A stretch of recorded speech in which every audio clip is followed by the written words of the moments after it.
Hi, I'm Michael. Welcome back to Terror Tuesday. I'm looking slightly less like a Wookiee caught in a PowerPoint, so I'm going to take that as a win. Today, for my first pairing, I will be looking at the Fool and Justice. Two surprisingly very similar cards, which I wasn't really expecting, but I'm pleased by, because it means that I get to make another episode next week.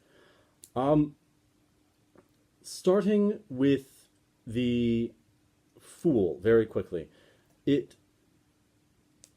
And I'm going to cover this more when I talk about the court cards, but the Fool to me is a card of what I call active existence. It is the fact of your being, but in an active role. So it's actions, it's choices. It is a card of discovery through intention. It is, having run through the Dragon Tarot definitions and a few others that I have resourced, it is a card which I describe as a leap of faith. It's the beginning. It's literally card zero. It's starting from nowhere and moving forward into the unknown. In the Dragon Tarot system, it is, in a yes and no pull, a firm yes. In its reverse, it's thoughtlessness, it's diving into chaos, it's, yes, spontaneously moving forward, but not really understanding where you're going. The Justice card, on the other hand, is what I call active transcendence. So it is the active and intentional removal of yourself from the fact of your being and your place in your life to examine it from the outside and come at it from a different angle. It is, very briefly, look before leaping. In its reverse, it's flying off the handle.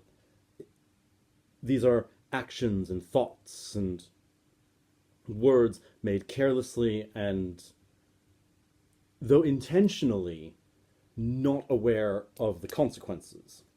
Sort of in the same way as the Fool, but the Fool, when acting carelessly, is coming at it from a place of optimism.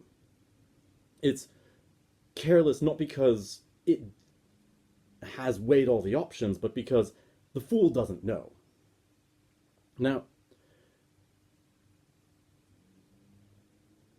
as a general advice card, the Fool is make plan B, pursue plan A.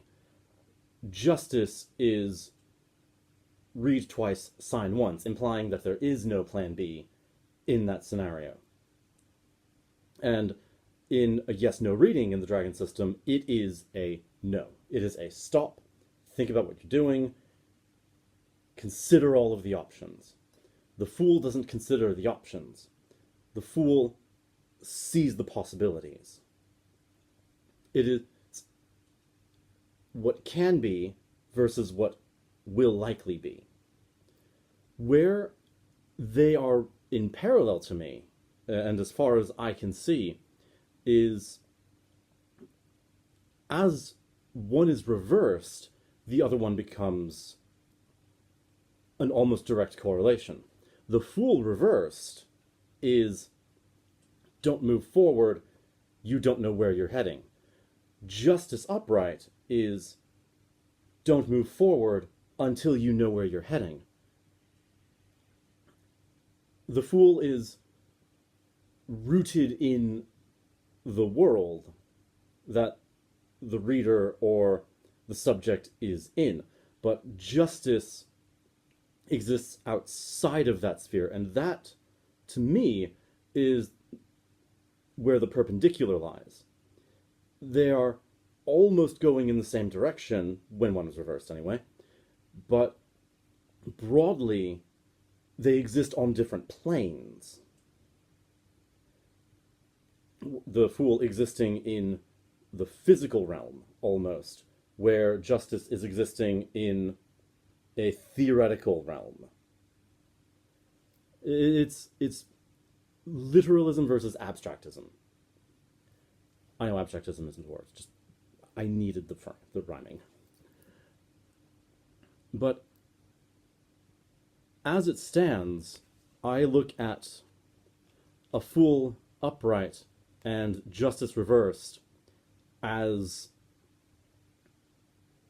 fraternal twins. Like, where one is telling you, yes, go for it. The other one is telling you, well, you have, but at what cost?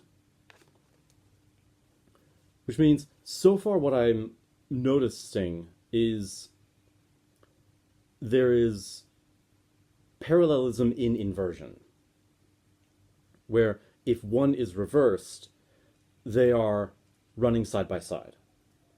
Whether that continues in next week's analysis is to be seen. But for now, it's interesting to look at them and see a family resemblance.